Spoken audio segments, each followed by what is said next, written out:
Right. It's kind of strange. You looking happily doing. I love this intro. I can tell that you're mad. But Or have you been I got the rights for it. I'm going to use it.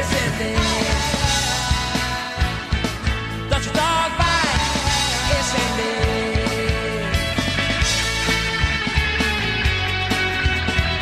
This is the second episode of Direct to Netflix. I'm Connor. I'm Colin.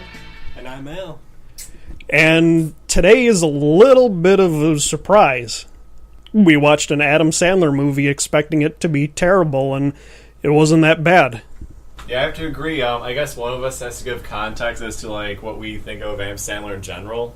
I would say, and I think I speak for Connor and Al when I say that Adam Sandler throughout the years it's become obvious that he makes less of comedies and more of just advertising vehicles that just culminate money for him. It got really transparent in the last 10 plus years with movies like Click or Grown Ups or Just Go With It, Grown Ups 2, and it's very cynical. And it's just, it was really kind of refreshing to see him actually do what looks like a movie, not what looks like a Go-Gurt commercial for once. He was, and he actually still is one of my favorite actors, except for his old stuff. I mean, I really liked him in Mr. Deeds, in The Waterboy, 50 First Dates, and all of his movies from the 90s, the days after his stint in Saturday Night Live. And then eventually he started doing movies like Grown Ups, where it was just product placement and an excuse for Adam Sandler to go on vacation. Actually, for me, I was a really big fan of Sandler back when I was 11, 12 years old. That mainly was from movies like Happy Gilmore and Billy Madison. But in the recent years, it's been stuff like Punch Drunk Love or even Reign Over Me, where he kind of showed that there is more to him and that he can actually act. Because that's actually one of the big criticisms, that as much as I don't like the guy, he actually, if he does a role that he does put his heart into, he's actually really good. It's just that the last few years he's been really bad about just more getting a check rather than actually anything relating to acting. Yeah, I'd agree. I mean, I like a good handful of his older films, but in more recent years he's been pretty off-putting with what he's put out. So, but it was refreshing to see The Cobbler, which was pretty decent, all in all. I think, if this wasn't, if we didn't see the stuff that he's done the last, 5 years, we'd probably be more critical about a lot of the things in the movie. And I'm sure we'll get to that, in not too long. But, yeah, I remember when I first saw the trailer, at least, I thought it was going to be, it looked better than at least, his stuff in the last couple of years. But there was some pretty creepy stuff that they were implying in the trailer. For instance, I guess we should probably explain, the plot at this point.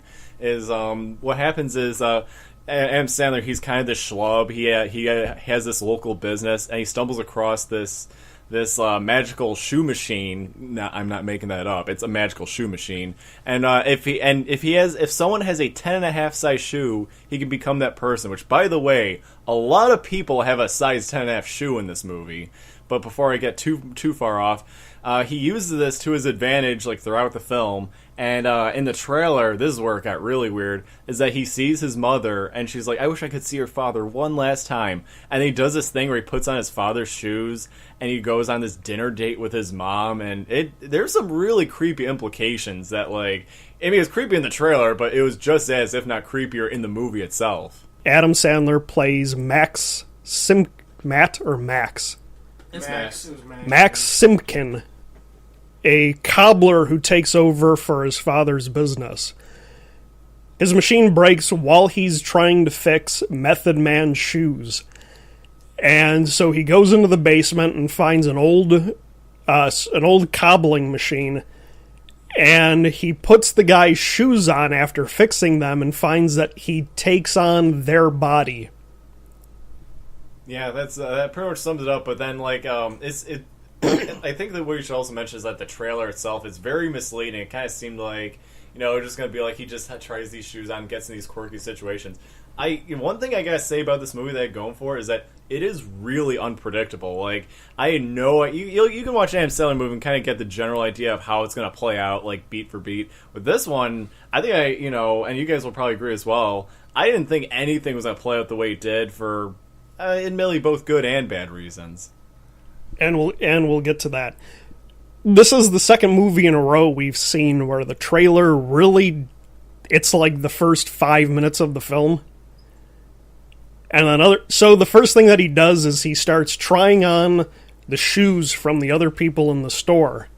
And he realizes that he can turn into them too. And one of the characters who ends up being an integral part of the movie is, I think, a transgender character. That or a cross-dresser wound. Yeah. Too. Well, no, it is It's transgender because she did have boobs. Because the first thing that he does is he puts on this pair of high-heeled stilettos, and he goes over to the mirror. He's like, oh, and he's like, I'm a woman, and then he reaches down his pants and like pulls his arm up. He's like, oh, it's disgusting. Like, I'm not a woman. No. He said he was like, I'm not all the way or Yeah. something. Yeah. And I thought a few of the jokes were a little racist. Oh yeah, no. Like, for instance, there was his inclination to put on a black man's shoes to commit crimes. The only two, well, the first two he commits anyway. He dines and dashes at this restaurant, and then he puts back on Method Man shoes later and robs a man of his shoes to do stuff with his property later on in the film.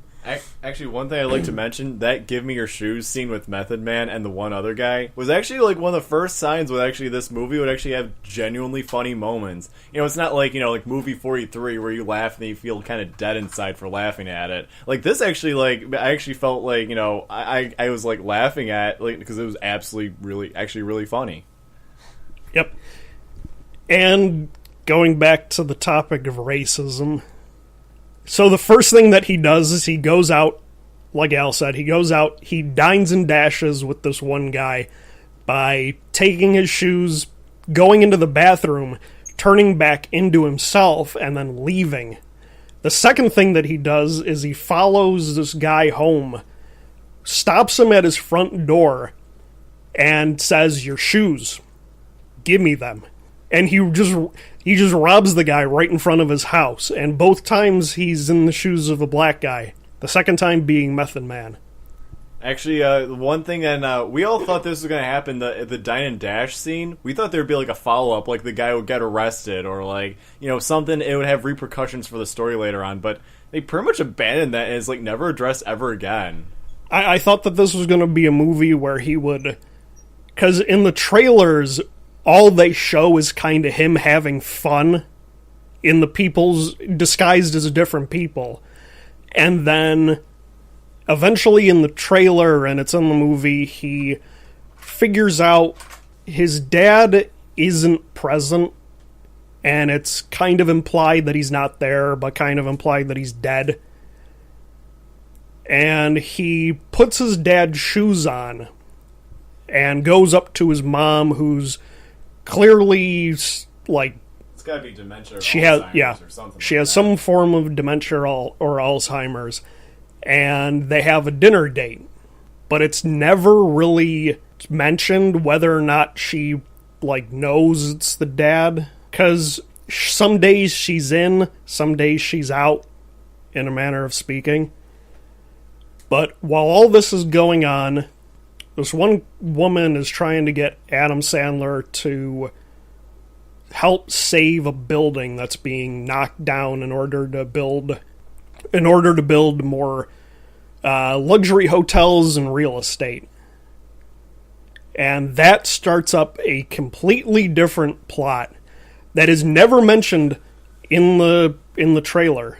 And actually, it's introduced in the first act, and then the second act, it's pretty much not mentioned. But once you get to the final act, it's like the main focal point. And Actually, to be honest, there was that part where I kind of thought it would kind of be addressed again. I didn't think it was going to be like this basis of this semi-convoluted like plot, which we'll get to that in a bit. But yeah, the other thing I think we should mention is that this movie, like, you know, leading up to this, takes like really dark turns. Like I don't think any of us could have possibly expected like a lot of these things to play out the way they did. And I think this is where we kind of can't not get around spoilers at this point. Yeah. Well, spoilers are pretty much given in this show. About halfway through about a half an hour into the movie, of an hour and a half movie, Adam Sandler goes to Method Man's house. I don't remember what the guy's name was in the movie. Leon. He goes to Leon's house to steal his collection of watches, disguised as him, because his mother dies and he wants to buy her a decent headstone, but he can't afford it. So he goes into the house, and you think like, oh, this is going to be a silly thing where he's disguised as Leon, and he comes home and they look at each other in the doorway and something goofy's going to happen. And they get into a fight. And Adam Sandler shocks him and knocks him out. And then basically disguises himself as the guy and goes around and sees what he does. And he ends up letting a guy go who was supposed to be killed. And that'll surely come back to bite him. But then when he comes back, the guy got out of his hold. There's another fight, and then Adam Sandler's dressed as the transsexual again, and he ends up stabbing him in the neck with his stiletto heel. Yeah, it's I think like, I don't know, like, we didn't see it coming at all, and we're kind of thinking it's like this can't possibly be like going the direction that it's going in. And then there's a whole part where like he turns himself in and he's talking to like the police officer, showing where how everything played out. But when they get back to the scene, like everything's completely gone. The money's gone. The watches are gone. Method Man's gone. There's no blood on the floor, and it's just like, and that actually does get addressed later on in the movie. But it's like, you know, at that point when you're just like, what is going on with this movie? You kind of think it's just going to be like, oh, Adam Sandler's going to be all quirky and goofy, and then, like, you're just like, what is going on with this shit? All of a sudden, it becomes a movie about organized crime. And, like, all of these horrible things that are going on that Adam Sandler ends up embroiled in, with gang activity. It diverts back over to the complex that we learned about at the beginning of the movie, and how this crime lord is trying to get the rights to the property, and they're trying to kick this old man out. And then all of a sudden it turns into like this Ocean's 11 style scheme, which they never talk about on screen. You just kind of assume it happens. Like, that's pretty much how it plays out. Like, it's the next day, and all of a sudden they're hatching this scheme to catch this woman crime lord in the act. But they never even mention that they have this great plan, and Max has never really seen. They never plan it out on screen, and he's never really shown to be that much of a schemer. And yet they pull off this grand plan to like swap people out. And he's using his ability to disguise himself as people and, like, get phone calls. The thing I didn't understand was they show the guy. So the plan, the crime lord wants this old guy in the apartment to leave, and she's willing to pay him $100,000. They show the guy with the bodyguard that she sends to make sure he leaves on the bus, leaving. And it's not Adam Sandler in disguise. Mm-hmm.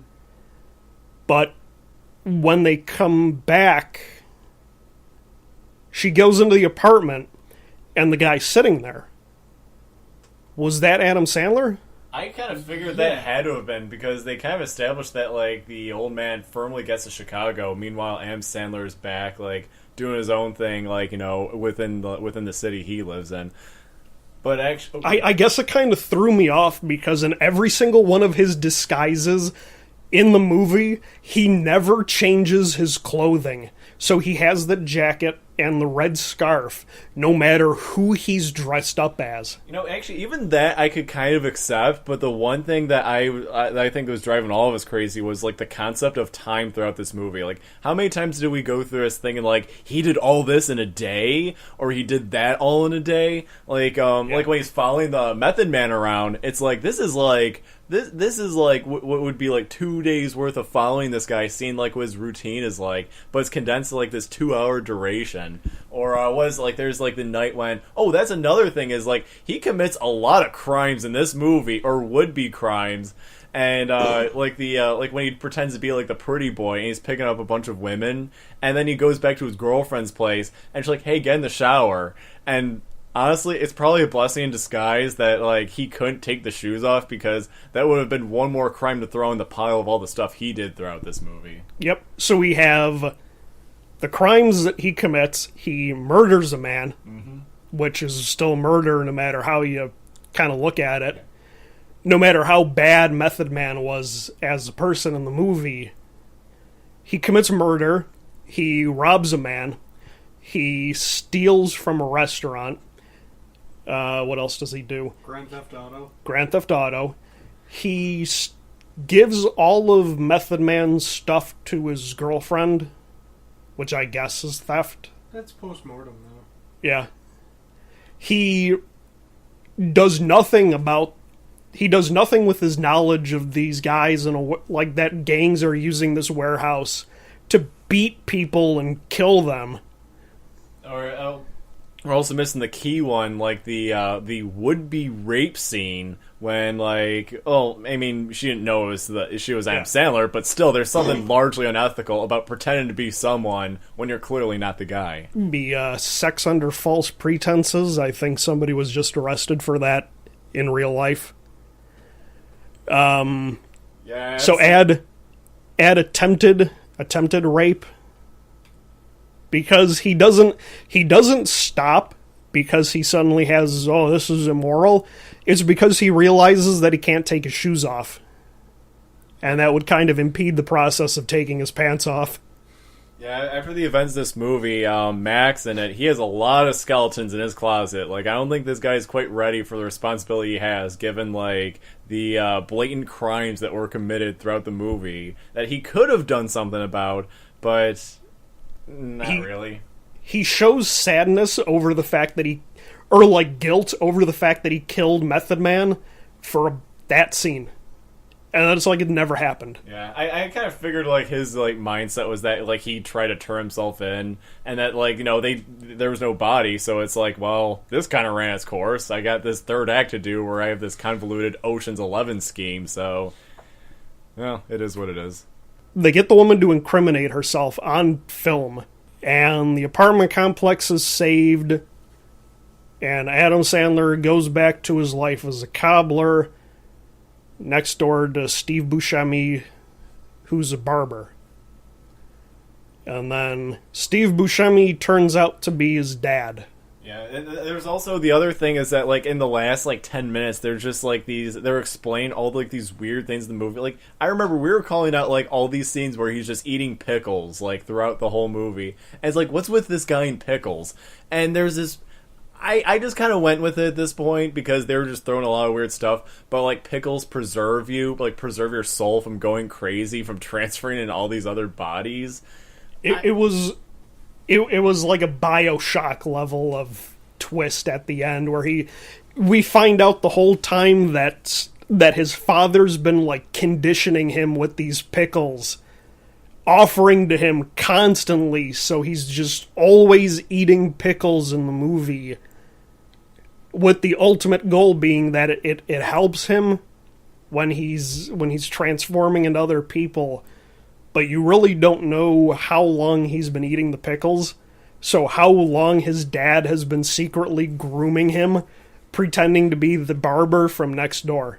Yeah, that was just a really weird one where it's like, you know, his father's literally right next to him this whole time, yet like he just does this like I mean they kind of explain it with the whole he's like a guardian of the of the shoes or. Yeah.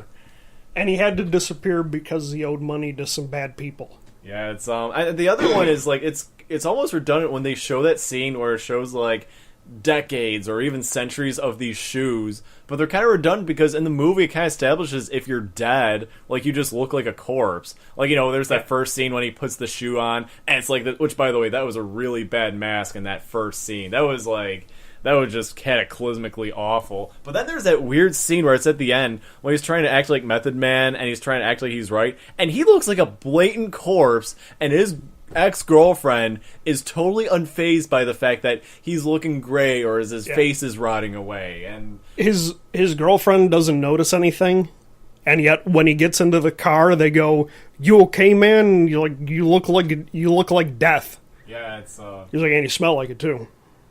So apparently in the mythology I don't know, mythology of is too strong of a word for the cobbler. In the mythology of the cobbler, the shoes make you look like the person presently looks. Because I thought it was how they looked. You would think that it would be how they looked the last time that they put them on, but apparently these shoes have magical real-time imitation powers because and you would think that would be a little bit of a problem because if it's being used by like this espionage group, which it's kind of implied to be, and I'm gonna feel really bad for mentioning this, but it kind of reminded me of the Disguises from Master of Disguise, where they're like, you come from a long family of people who are good at disguises, and at the end of the movie, his dad's like, you come from a long family of magical cobblers. So it's like, you would think that would be kind of a bad thing if they're in the business where they might have to kill people and then imitate them to look like that person's recently deceased corpse. I think my issue is not even so much... Well, okay, that is an issue, but my big issue is that when it shows this massive room of, like, decades of shoes, it's like it's redundant because they look like corpses. It's like we made the joke, like, he puts on the oldest shoes, he just turns into this, like, ball of dust or something. Like, oh, that wasn't called for. But yeah, like, you become this, like, giant, like, you just have all these shoes of people, 90% of which are probably dead, apart from some of the ones that Adam Sandler has. So it's like almost like these shoes like have an expiration date, and it's almost useless to hold on to them. It seems like it's a really, it's a very specific power. And I was kind of hoping in the movie that they would have a scene where Adam Sandler realizes, it's the whole with great power comes great responsibility thing. I was hoping that, like, one of the characters that he disguised himself as he was running into these criminals and murderers, that something would happen to them, as, like, with them seeing them on the street and being like, that's the guy that beat us up. Let's go, stab him. And they make the point through the movie when he's disguised as these people, especially when he's disguised as the transsexual, people are like, oh, it'll be easy to spot you on the street. So I was hoping that they would have a scene where the actual person gets injured because of something that Adam Sandler did. I don't know. I think the movie was kind of overstuffed as it was. Like, and I think I should mention is that it seems we're kind of ripping on a movie that we actually kind of sort of liked, or at least there's enough scenes we actually laughed at. But yeah, there were a fair amount of problems that were throughout this movie. Like when you really start to think about it, a lot of it does kind of seem to fall apart. But I think I might have mentioned earlier, it's something that you can't think too hard into. Yeah, especially like we can't be too critical given like the recent filmography of Adam Sandler, because I think I this one I'm sure I'll mention is that this actually looks like a movie. Like someone was very like a lot of good camera work, a lot of good lighting. It doesn't look like like a Go-Gurt commercial, like Grown Ups 2 or something like that. We were actually trying to find the product placement in the movie. Oh, actually, I remember. I thought that it was going to be like really bad early on because one of the first scenes when it shows Adam Sandler character who is introduced, it shows this woman bring this giant, blatant Lord and Taylor bag that takes up a good part of the frame, and it kind of sits there for like the rest of that scene. And then it shows later on where it just has this like Coca-Cola can just strategically placed where the logo is conveniently facing like the camera. And actually, I think a couple of us were thinking the same thing where because there's a lot of shot reverse shot. I kind of thought that the can was going to change angles just according to like showing the label on each time, but after that, the movie was pretty good about keeping the product placement down to a bare minimum. Yep, and that's probably because this isn't a Happy Madison movie. I have to say, this has got to be the first movie Adam Sandler's been in a while that hasn't been a Happy Madison production. Yeah, it's the last one, and actually probably his best one since was Reign Over Me. But actually, that was I know Sony Pictures did it, but I don't think that was specifically Happy Madison. And it's probably for the better. It probably explains the lack of product placement and stupidity, and the lack of the usual Happy Madison gang. If anything, Kevin James was probably busy filming Paul Blart Mall Cop 2.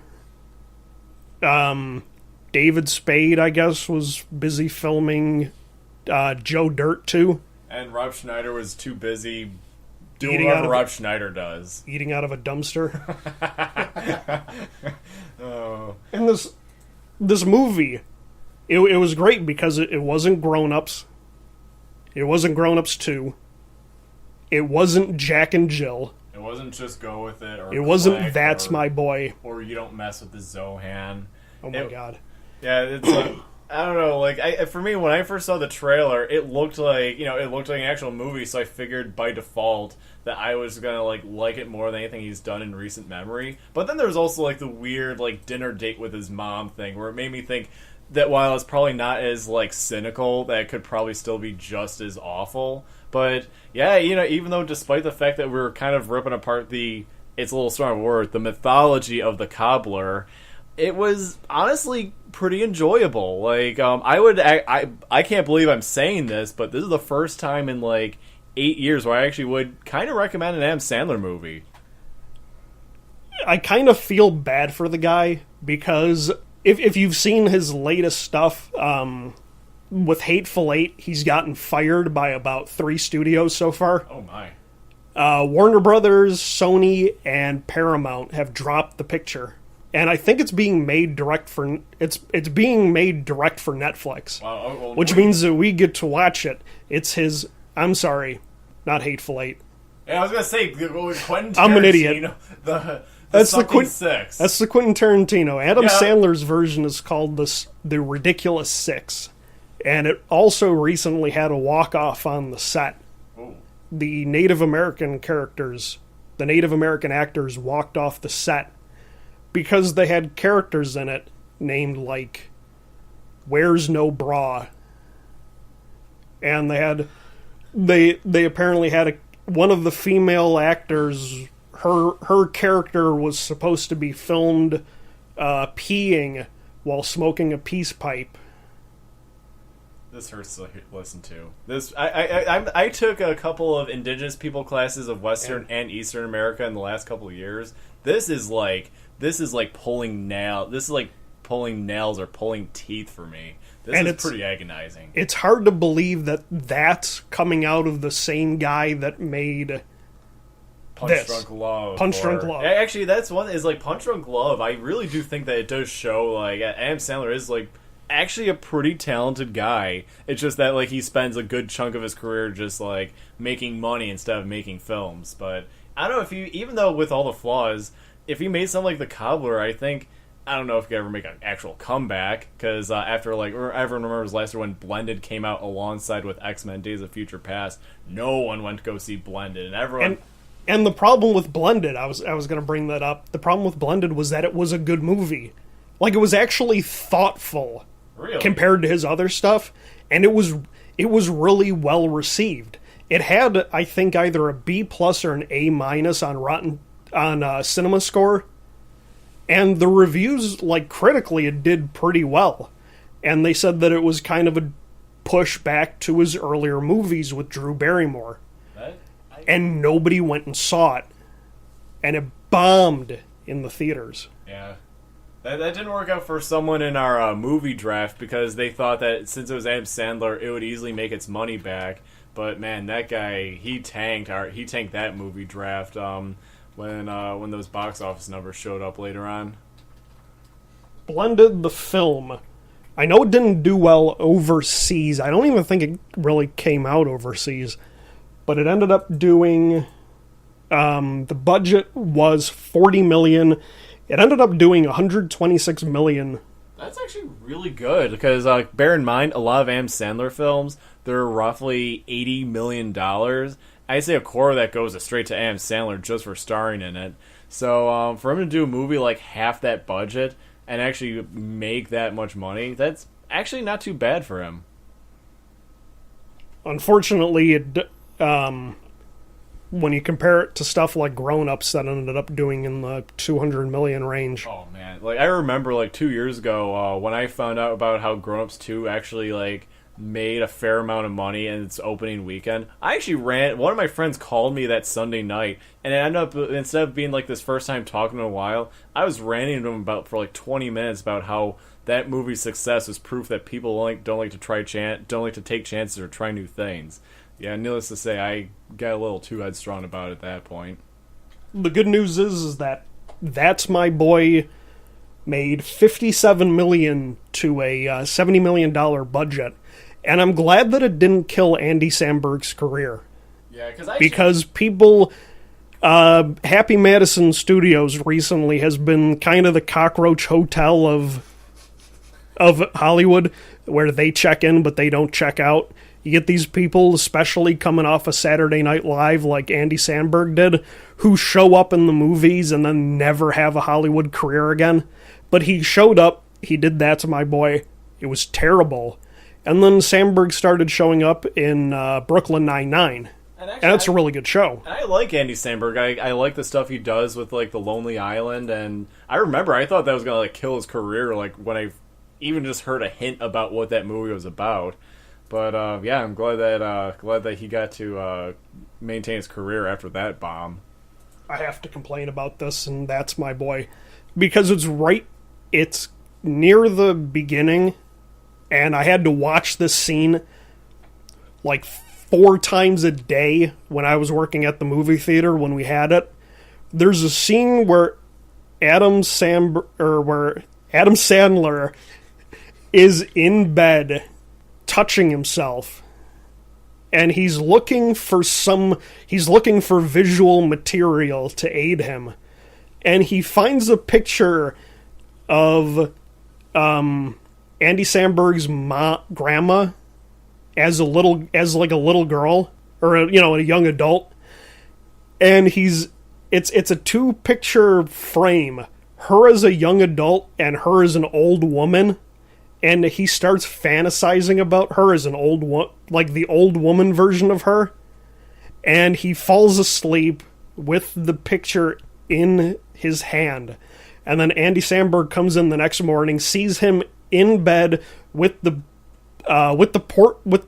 picture in his hand, and the bed is just covered in wadded tissues. And so he's like racing. The old woman comes in. And she's like, "Oh, how can you still be in bed this late in the morning?" And Andy Samberg's like rushing around the bed trying to grab all the tissues from her, or off the bed before she sees them, or like questions anything.